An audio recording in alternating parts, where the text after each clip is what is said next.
There's this ephemeral sense that I have connected with this space when I come up here and just like, oh, my mom sat here, my grandmother sat here. Gethsemane United Methodist Church is based in Capitol Heights, Maryland, about 1 mile from the Washington, D.C. border. The church sits on 17 acres of land. We're all the way up on this hill. We're surrounded by all of this beautiful vegetation. We have all of this space at the church. Like, why aren't we using some of that space? 5 of those acres are developed. And so we're asking ourselves, are we doing the most with the resources that God has given us? How do you maintain a facility this large where the costs continue to rise? There aren't as many people. Part of our goal was to say, like, what can we do to make sure Gethsemane is still around? I lost my mom when I was 21. She passed away before she was able to get her heart transplant. Sharon Drakeford, who is Ashley and Brittany's mom, she was very instrumental in our young people's ministry. Not just her kids, but the other young people in our church community. And one of the first things that our aunt had us do when my mom passed away was build a garden. Ever since that time, gardening has always been a practice of connecting and growing. That has, for me, has been part of that spiritual practice. Brittany and Ashley are my cousins on my dad's side, and we were raised as a close-knit, big family. Those are like my babies, right? We've been like family. I am a 6th-generation Prince George's County resident. Gethsemane is also a part of our history. We've been here for a really long time. Brittany, Ashley, and Kyle began this small garden just to kind of be an example to others. It was a teaching mechanism. We have a senior community in our church, and many of those individuals were brought up on farming. So when they heard of Brittany, Kyle, and Ashley wanting to use the land for farming, folks got excited. I enjoy gardening and I enjoy being in the ground. I enjoy walking in the dirt. I love doing all those things. But being able to be and exist amongst people that I love and that I care for and that we're laughing and we're relaxing, that part for me is the most spiritual component.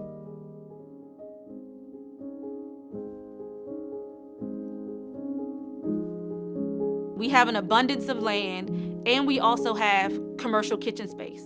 So the Agriculture Hub will be centered in the church parsonage. What we ended up doing was identifying ways that we can support local farmers, local food-based businesses in our community. We're considered a food desert in this area. So having that connection with the local farmers and with our food pantry as well, and making sure that our folks know that we are here for you. Practically, where do we see money flowing? Where do we see resource flowing? And then as the pastor, I ask, where do we see God calling us? Last year during Vacation Bible School, we did like a beekeeping workshop with the students, and we taught them about bees. We extract honey twice a year. Sell the honey, we give some away. And so then the opportunity of some of the sustainability projects that we're doing, as it aligns with agriculture, as it aligns in thinking again about creation care, means that we have opportunity to use this wealth of land to then address both of those issues. Jesus was practical. Jesus fed the hungry. Jesus made sure that individuals had their basic needs met. Our idea was unique, but I think the motivation behind it was to see the church thriving and active and full of life again. How do we take this moment now where we are and create something new? You can't do the same thing over and over again that you did in the 70s. It's not going to work in 2025.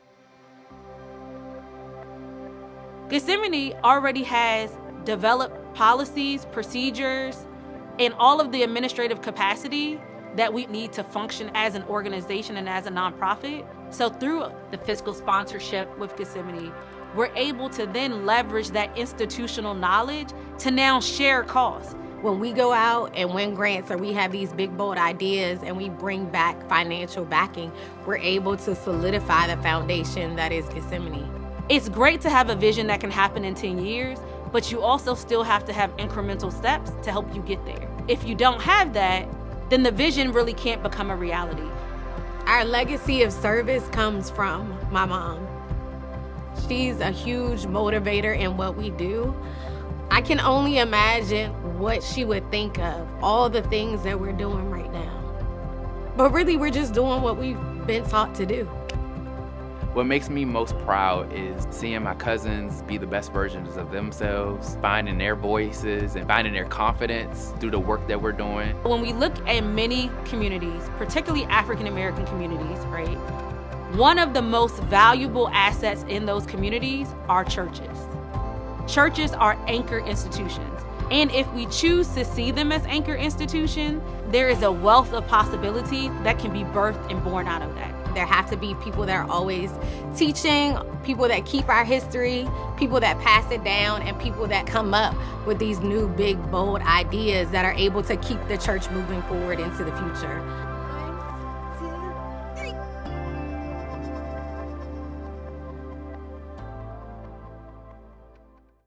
Good afternoon, Suitland. How y'all doing? Everybody's all right? Everybody's all right. My name is Wes Moore. I'm so grateful to be here with each and every one of you because the truth is this community doesn't just mean the world to me. This community means the world to our state. You cannot have Maryland do what Maryland needs to do if Prince George's County and if Suitland is not growing and thriving. And the people who are going to make that happen, truthfully, are the ones who are out here right now. It's Creative Suitland. It's Greater Suitland. It's how we actually focusing the community in this conversation. We have to build a government, we have to build an organization that is of the people, by the people, and for the people. And that in order for this work to happen, and in order for this work to matter, it means that the people who are closest to the challenge are the ones who are closest to the solution, and we have to make sure that they are at the table. And that is my commitment. And I stand here today saying, I am so humbled by the opportunity to be able to be your partner in this work. Now is our time. And the decisions we will make are ensuring that our community is not going to be forgotten, and we will build a state where we're not leaving anyone behind. So bless you all. Thank you so much. I'm thankful for you today, tomorrow, and over the next decade. God bless you all. Thank you so much. Thank you. Thank you.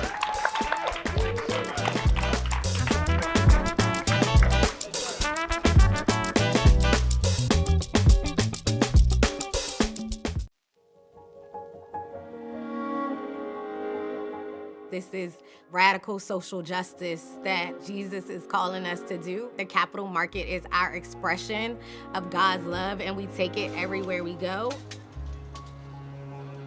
So my name's Ashley. I'm from the Capital Market, and we are a community-based food organization that believes that food really powers all sorts of equitable development and access in our community. We are in Capitol Heights, Maryland, just outside the nation's capital, Washington, D.C. We are in the middle of a middle-class area, but there are some economically challenged spaces and areas around us. In 2016, one of the grocery stores that was less than a half a mile from our church actually closed down. For individuals who may not have transportation, there is no store that is in a 5-mile radius. We're in the middle of a food desert. A lot of fast food, a lot of liquor stores and tobacco stores. Bread, milk, fruits and vegetables. That grocery store would donate a lot of those materials to the church to support the food pantry. But in 2016, when that grocery store closed, not only did it leave a vacancy for people who wanted to shop in the community, it also left a gap for emergency services as well.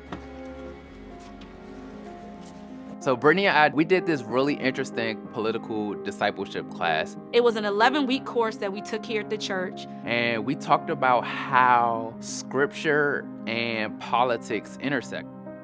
The curriculum instructed us to pick one thing to focus on. It began by just the interest in food justice. We started this market with shoestring and gum. We had like a little tent and a couple of vendors, and people were very much skeptical, right? People never thought that a farmer's market could exist in Capitol Heights. Typically, people associated farmers markets with more affluent communities. Some of the farmers were like, we have other markets that are more stable in other neighborhoods that are going to support what we're harvesting. And so we went all around the county, farm by farm.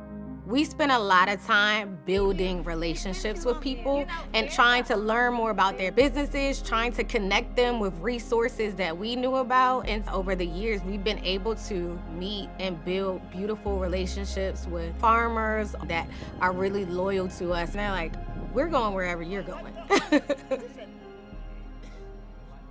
As time went on, they needed a fiscal sponsor.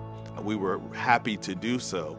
We absorbed and adopted them as a ministry of the church. So it became a part of our evangelism as well, to say, after church, where are we going? We're going to the farmer's market. We are being church outside of these walls and not just having church. By combining, it's helping the church continue to thrive and grow. It was a win-win for both the church and the Capital Market. Ashley and Brittany are sisters, and Kyle is their first cousin. Kyle was raised with us almost like he was our brother. Kyle does a great job at meeting people. He is the networking king. Brittany, she does really awesome at thinking about things from a 60,000-foot view. Where should the Capital Market be in 10 years? And really speaking the type of language to connect us with academia and research. I came up with Chief Officer of Vibes. But that's what I bring to the market. I'm dancing, I'm smiling, I'm talking to people, and I try to bring the vibes and bring the energy. Those are like my babies, right? Us watching them grow has played a major role in us trusting what they've done. And they're very bright individuals. They do their homework, they do their research. When they present something to the church, it's in its totality. They have the confidence of the older individuals in the congregation because they have sought their wisdom, they have sought their leadership, and they have worked together with them. It is joyous to be able to come to church and worship with them. It is joyous to be able to create and to change community with them. We're now a community development organization that uses food as a lens to transform our community. But we're also bringing in elected officials. We've been bringing in business owners and CEOs and nonprofits that are investing in this vision, not just with their time and energy, but with their money that allows us to really expand the program and expand our impact. I think that we stopped setting out with the specific idea of changing the world and really just changing one person at a time. And then you look up and it's a snowball effect. God is here. We are living into our mission. This is where God is calling for us in this season. The spirit of the market is very much seed planting, and there are people in the future that will benefit from the work that we're doing today.